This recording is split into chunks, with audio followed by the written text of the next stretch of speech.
सर्वांचे लाडके नेते माननीय सन्माननीय आदरणीय अमितजी भैयासाहेब त्यांचं आगमन झाले।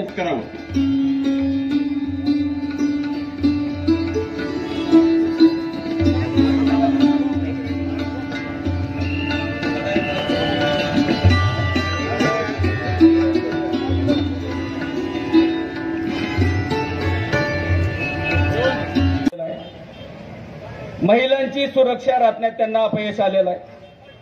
काळा पैसा परत आणण्यात त्यांना अपयश आलेलं आहे। केवळ प्रस्थापित भांडवलदारांना बळ त्यांनी दिलेलं आपण सगळेजण बघताय। न्याय व्यवस्थेवर बाधा त्यांनी तयार केलेली आहे। मीडियाला पूर्ण हायजॅक त्यांनी केलेला आहे। देशाचा बिघडलेला जागतिक भूक निर्देशांक, गरिबी निर्देशांकात झालेली वाढ, बिघडलेला जागतिक शांतता निर्देशांक, केवळ काही लोकांच्या हाती झालेलं संपत्तीचं केंद्रीकरण, गुन्हेगार, बलात्कारी आणि भ्रष्ट नेत्यांना दिलेला राजाश्रय, इतिहास, शिक्षण, क्रीडा, सांस्कृतिक क्षेत्रात केलं जाणारं भगवेकरण, लोकशाहीची हुकुमशाहीकडे होत असलेली वाटचाल, द्वेषयुक्त भाषण, मॉब लिंचिंग आणि वाढत्या दंगली, फसलेली नोटबंदी, माध्यमांशी शून्य संवाद, कोविड काळात मजुरांचे झालेले हाल, अतिरेकी गोडसेचं होणारं उदात्तीकरण, महिला कुस्तीपटूंचा झालेला अपमान, शेतकरी आंदोलनाला देशद्रोही ठरवणं, त्यांच्या रस्त्यात खिळे मारणं। मित्रांनो, हे फक्त काही आलेले एवढे पोस्ट आहेत। त्यांचा पाडा वाचायला तर खूप वेळ लागेल।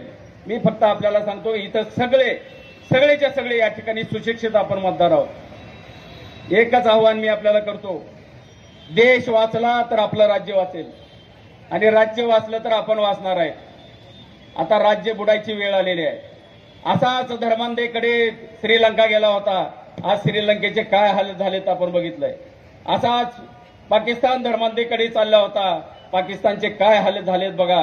आता जर नरेंद्र मोदी आणि भारतीय जनता पार्टीचं सरकार आलं तर आपला पाकिस्तान आणि आपला श्रीलंका झाल्याशिवाय राहणार नाही। म्हणून मी कळकळीची विनंती करतो की आणि भैया तुमचा आणि काँग्रेस पक्षाचं खरंच या ठिकाणी आभार व्यक्त केले पाहिजे। खालचा आमदार लुच्चा, देवेंद्र फडणवीस अतिलुच्चा आणि नरेंद्र मोदी महालुच्चा। खोटच बोलेल म्हणून भैया थोडं खोटं बोलायचं शिका। मला तर फार कधी दुःख होतं भैया तुमचं। तुम्ही राष्ट्रीय नेते होताल का नाही होता? कारण आहे तुम्हाला ईडी मागे लागत नाही, इन्कम टॅक्स मागे लागत नाही, आयटी मागे, सीबीआय मागत लागत नाही। एका नेत्याचं लातूरमध्येच एका आमदाराला सीबीआयचं केस चालू होती भैया, आहे वाटतं। तेव्हा आम्ही तिकडे होतो ना। मी त्याला म्हणलं भैया सीबीआयची केस लागली, आता मी राष्ट्रीय नेता होणार म्हणजे सीबीआयची केस। ही मानसिकता आहे या लोकांची। हे हरामखोर हिंदू राष्ट्र करायला निघाले भैया। काय आहे हिंदू राष्ट्र? मी एकदा माझा व्हिडिओ बनवता, हिंदू राष्ट्र म्हणजे हिंदू अफगाणिस्तान करायचं पाप हे लोक करणार आहेत। अफगाणिस्तान सारखी परिस्थिती आज आपल्या देशात निर्माण होऊ लागलेली आहे। धर्मात धर्म ठेवण्यात गेलेत, मुसलमानांतर अतिरेकीच करून टाकले। म्हणजे जर एखाद्या महिलेवर अत्याचार झाला, महिलेवर बलात्कार झाला तर तिचा धर्म आधी विचारू लागलेत हे हरामखोर। कोणत्याही महिलेवर अत्याचार हो, ती महिला असते, तिला जात धर्म पंथ नसतो। ही गोष्ट आपल्या डोक्यात काढून टाकण्याचं काम मागच्या 10 वर्षात या भाजप आणि संघाने। उमेदवार डॉक्टर शिवाजी काळगे, महाराष्ट्र प्रदेश युवक काँग्रेसचे अध्यक्ष माझे स्नेही कुणाल नितीन राऊत, श्री संजय शेटे, श्री डांगे सर, पप्पू कुलकर्णी, अशोक गोविंदपुरकर जी, किरण जाधव, समत पटेल, रविशंकर जाधव, गिरीश पाटील, गणेश देशमुख, पुनीत पाटील, लक्ष्मण कांबळे, अयूब मनियार, लातूर शहरातल्या प्रभाग क्रमांक 13, 14, 15, 16, 17 येथून आलेले प्रतिष्ठित नागरिक, मतदार बंधू भगिनी आणि मित्रांनो, लातूर लोकसभेच्या निवडणुका या आता दुसऱ्या टप्प्यामध्ये येऊन ठेपलेल्या आहेत. डॉक्टर शिवाजी काळगे यांना आपण ऐकलं आणि त्यांनी आपल्याला सांगितलं की एक फेरी लातूर लोकसभा मतदारसंघाची त्यांची पूर्ण झालेली आहे आणि आता दुसऱ्या फेरीचा प्रचार सुरू झालेला आहे. आज आपली उपस्थिती पाहिल्यानंतर आणि आपल्या चेहऱ्यावर उत्साह पाहिल्यानंतर डॉक्टर शिवाजी काळगे हे आपल्यातले, आपल्या परिचयाचे उमेदवार महाविकास आघाडीनं, काँग्रेस पक्षानं या लोकसभा निवडणुकीमध्ये उभे केलेले आहेत. हे आम्हाला तुमच्या पाठिंब्यातनं तुम्ही त्यांच्या उमेदवारीचा मनातून स्वीकार केलेला आहे, अशी साधारणतः प्रचिती आपल्याला पाहिल्यानंतर होते.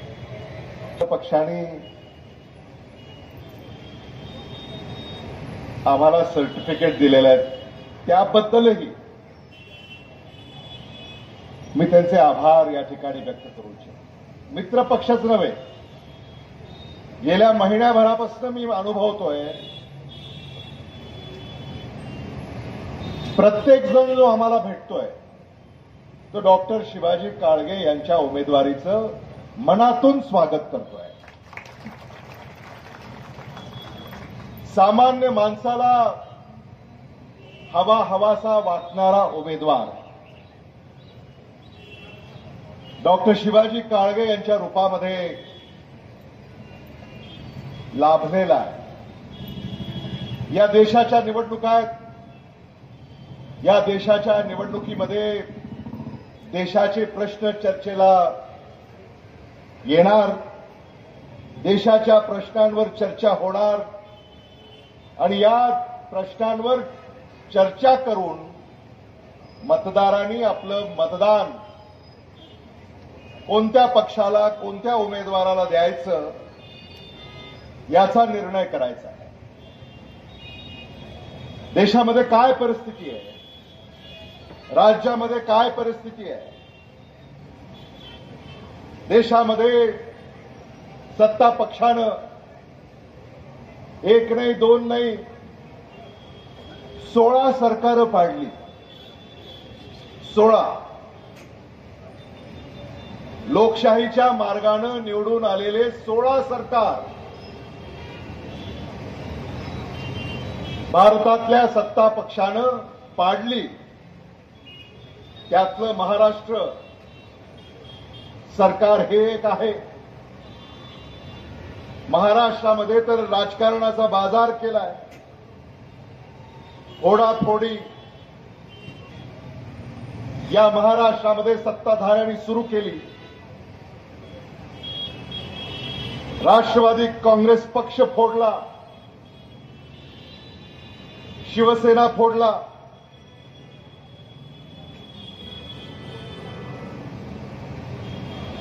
राष्ट्रवादी काँग्रेस पक्षाचं घर फोडलं.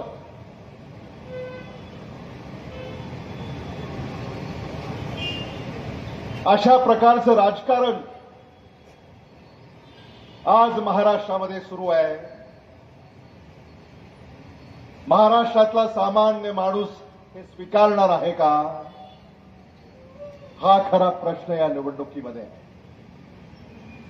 सत्ताधारी तुमच्या प्रश्नाबद्दल बोलतच नाही. अनेकांनी हे मुद्दे उपस्थित केले. हे खरं म्हणजे याची उत्तरं सत्ताधाऱ्यांनी द्यायची आहेत. सत्ताधारी याच्यावर भाष्य करत नाहीत. आता अनेकांनी इथं शेतकऱ्याबद्दल भाष्य केलं. आता ही लातूर शहरात सभा होते. आता इथं शेतकरी आहेत का नाही, पण मी आपल्याला सांगू इच्छितो की इथं उपस्थितांपैकी प्रत्येक जण हा शेतीशी निगडीत आहे. इथं असं कुणी नाही याचं गावाकडं शेत नाही. आज लातूरमध्ये हे राहतात, प्रत्येकाचं शेत गावाकडे आहे. प्रत्येकाच्या घरामधला कुणीतरी सदस्य गावाकडे शेती करतोय, शेतात राबतोय. ही शेती परवडते का, याची सुद्धा चर्चा या निवडणुकीमध्ये झाली पाहिजे. शेतीमालाला भाव नाही याबद्दल सत्ताधारी बोलत नाहीत.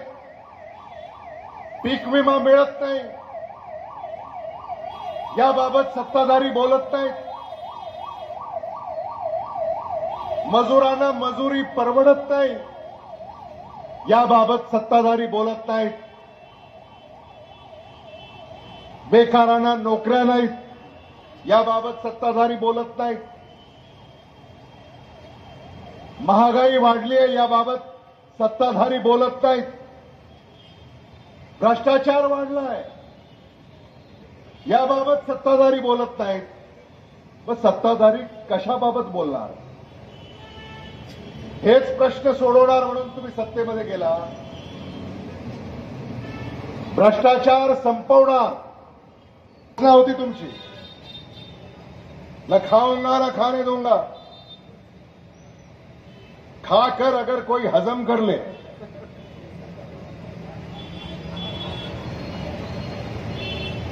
तो उसको अपने साथ ले लूंगा.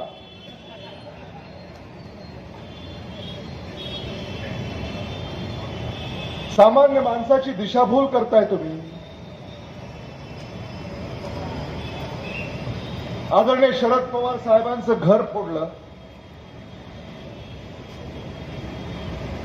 आदरणीय उद्धव ठाकरे साहेबांचा पक्ष फोडला.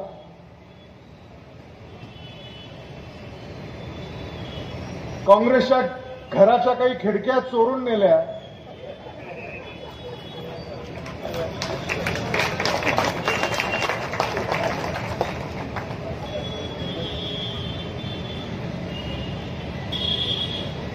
चोरीला गेलेल्या खिडक्या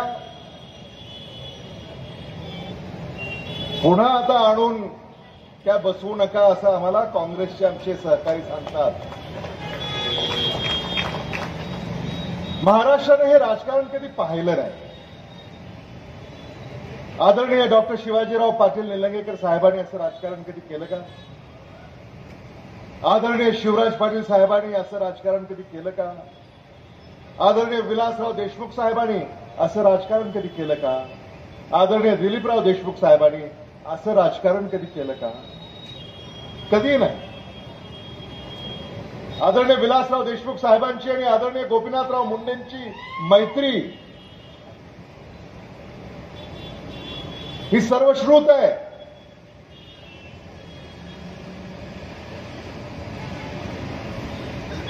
आदरणीय विलासराव देशमुख साहेबांनी मंत्री असताना, मुख्यमंत्री असताना कोण कोणत्या पक्षाचा हे कधी पाहिलं नाही. सरळ हाताने प्रत्येकाला मदत करण्याचं काम केलं. आदरणीय विलासराव देशमुख साहेबांनी असं राजकारण जर करायचं ठरवलं असतं तर विरोधी पक्षात एकही व्यक्ती दिसला नसता. पण आदरणीय विलासराव देशमुख साहेबांनी तत्वाशी कधी तडजोड केली नाही.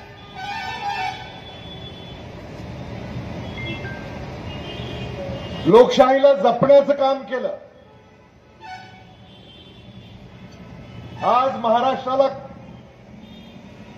लोकशाही जपण्याची गरज आहे.